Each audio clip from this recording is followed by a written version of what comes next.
السلام علیکم ورحمۃ اللہ وبرکاتہ۔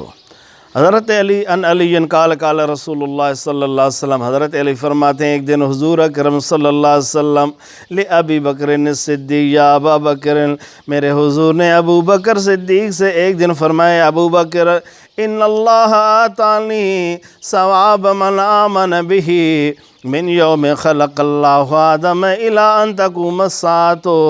علی فرماتے ہیں حضور نے فرمایا ابو بکر صدیق، اللہ تعالیٰ نے جب آدم علیہ السلام کو جس وقت پیدا کیا اس وقت سے جتنے بھی لوگ ہیں قیامت تک، جتنے بھی لوگ ہیں درمیان میں انبیاء ہیں، رسول ہیں، کتب ہیں، غوث ہے، جتنی بھی مخلوق ہے اللہ کی، سب کے عملوں کا ثواب، جتنا بھی ان کا ثواب ہے سب رب نے مجھے دیا ہے، اس لیے میری شان سب سے زیادہ ہے رسولوں سے، انبیاء سے۔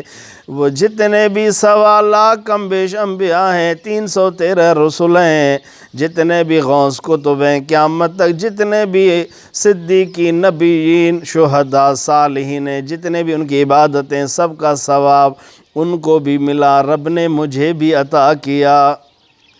میرے حضور نے فرمایا وَإِنَّ اللَّهَ آتَاكَ يَا أَبَا بَكْرٍ ثواب من آمن بی منذ بعثنی الی ان تقوم الساعۃ۔ جس وقت میں نے اپنی نبوت کا اعلان کیا اس وقت سے لے کر قیامت تک جتنے بھی لوگ ہیں جو بھی عبادت کریں گے، صحابہ ہیں، کتب ہیں، غوث ہیں، تابعین، تبع تابعین ہیں، ان سب کو ثواب جو ملے گا رب نے تجھے سب کا ثواب عطا کیا ہے۔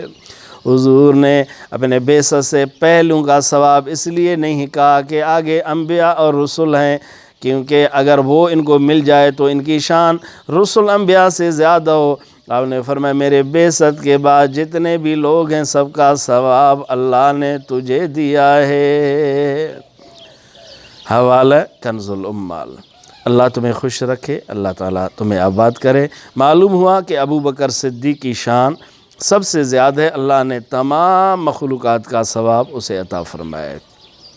وآخر دعوانا ان الحمدللہ رب العالمین۔